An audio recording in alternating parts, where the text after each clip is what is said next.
Hi friends, வாங்க சுவையான ஹெல்த்தியான நெல்லிக்காய் துவையல் எப்படி செய்கிறதுன்னு பார்க்கலாம். நான் பாதியிலேருந்து தான் எடுத்திருக்கேன். எண்ணெய் விட்டு கடுகு உளுத்தம் பருப்பு காஞ்ச மிளகாய் போட்டு வறுக்க ஆரம்பிச்சிட்டேன். அதுக்கப்புறம் தான் சரி வீடியோ எடுக்கலான்னு தோணுச்சு. சரிங்களா, இப்போ பார்த்தீங்கன்னா நான் இஞ்சி போட்டிருக்கேன். இது எல்லாத்தையும் எண்ணெயில் கொஞ்சம் நல்லா வறுத்துக்கிட்டே இருந்துட்டு கடுகு காஞ்ச மிளகாய் உளுத்தம் பருப்பு காஞ்ச மிளகாய் எல்லாம் செவந்த பிறகு இஞ்சி போடுங்க. இஞ்சி போட்டு நல்லா வாசனை வர வரைக்கும் வதக்கிட்டேருங்க. சரிங்களா, நல்லா வதக்குங்க. நல்லா வாசனை வரும். வாசனை வர வரைக்கும் வதக்குங்க.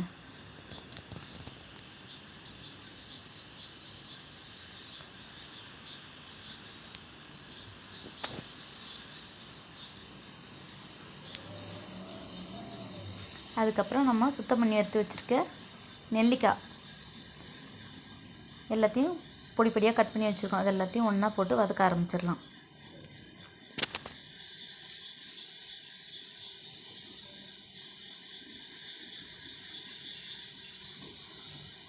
நெல்லிக்காய் துவையல் உடம்புக்கு ரொம்ப நல்லது. சரிங்களா, ரொம்ப ஸ்ட்ரென்த்து. குழந்தைங்களுக்கு எல்லாருக்குமே நல்லா கொடுக்கலாம். நம்ம நல்லா சாப்பிட்லாம். இதை அரைச்சி வச்சோம்னா ஒரு வாரம் கூட கெட்டு போகாது. நல்லா தாளிப்பு போட்டு எடுத்து வச்சோம்னாக்கா ஒரு வாரம் கூட கெட்டு போகாது. நல்லாயிருக்கும், உடம்புக்கும் நல்லது. டெய்லியும் ஒரு ஸ்பூன் அளவுக்கு எடுத்துக்கிட்டோம்னா கூட நல்லா சாதத்தில் போட்டு பிசைஞ்சு சாப்பிட்லாம், தொட்டுக்கிட்டு சாப்பிட்லாம், எப்படி வேணாலும் சாப்பிட்லாம். நல்லாயிருக்கும். சரிங்களா,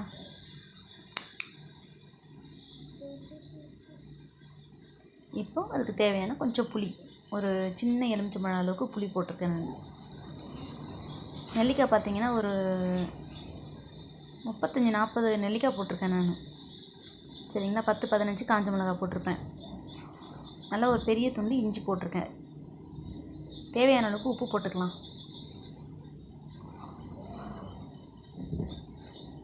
இது எல்லாத்தையும் போட்டு நல்லா வதக்குங்க.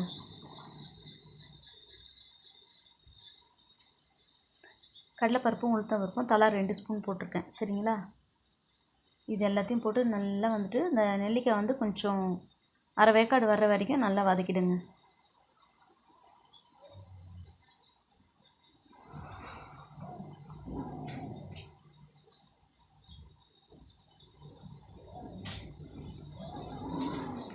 நெல்லிக்காய் துவறு ஜாஸ்தியாக இருக்கும். அதனால தான் காஞ்ச மிளகாவும் புளியும் கொஞ்சம் நம்ம கூடுதலாக சேர்க்குறோம். சரிங்களா, அது சேர்க்கும்பொழுது அதில் இருக்க அந்த துவர்ப்பு தன்மை கொஞ்சம் குறையும்.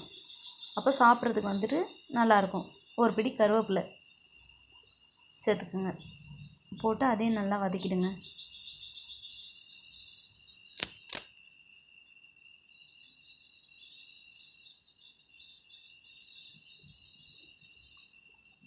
வதக்கிட்டு அதை எடுத்து நல்லா மிக்ஸி ஜார் ஆற விட்டு மிக்ஸி ஜாரில் போட்டு அரைச்சி எடுத்துகிட்டு வந்துடுங்க.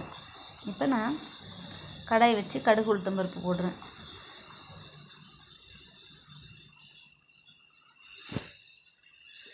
கொஞ்சம் எண்ணெய் நல்லா விட்டு தாளிப்பு போட்டு எடுத்து வச்சோம்னா நமக்கு ஒரு வாரம் ஆனாலும் கெட்டு போகாமல் இருக்கும். சரிங்களா,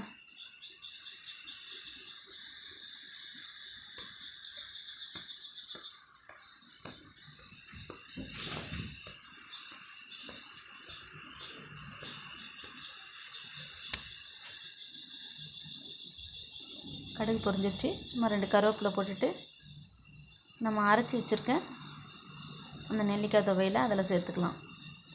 தண்ணி ரொம்ப ஊற்றாதீங்க.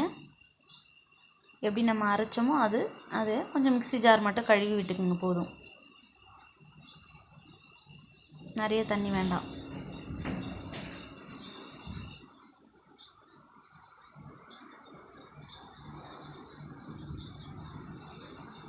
நல்லா இது இந்த தண்ணி சுண்டுற அளவுக்கு தண்ணி சுண்டி கொஞ்சம் நல்லா கெட்டியாகணும். கொஞ்சம் கலர் மாறணும். அந்த நம்ம போட்ட எண்ணெய் பிரிஞ்சு வர்ற அளவுக்கு கொஞ்சம் நேரம் நல்லா வதக்குங்க. உப்பு சரியாக இருக்கான்னு செக் பண்ணிக்கோங்க. சரிங்களா, நல்லா வதக்கி சுருண்டு வர்ற வரைக்கும் நம்ம அதை வதக்கலாம்.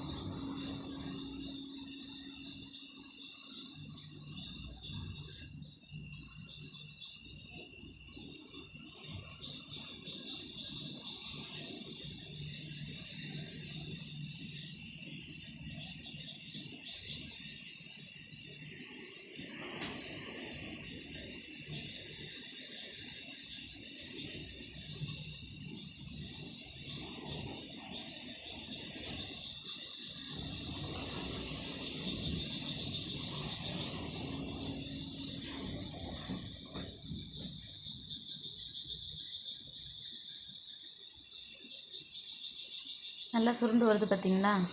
கடாயில் ஒட்டாமல் ஓரளவுக்கு எண்ணெய் கூடுதலாக ஊற்றும்போது தான் அப்படி வரும். சரிங்களா, பாருங்கள் நம்ம எடுத்தாச்சு. அவ்வளோதான்.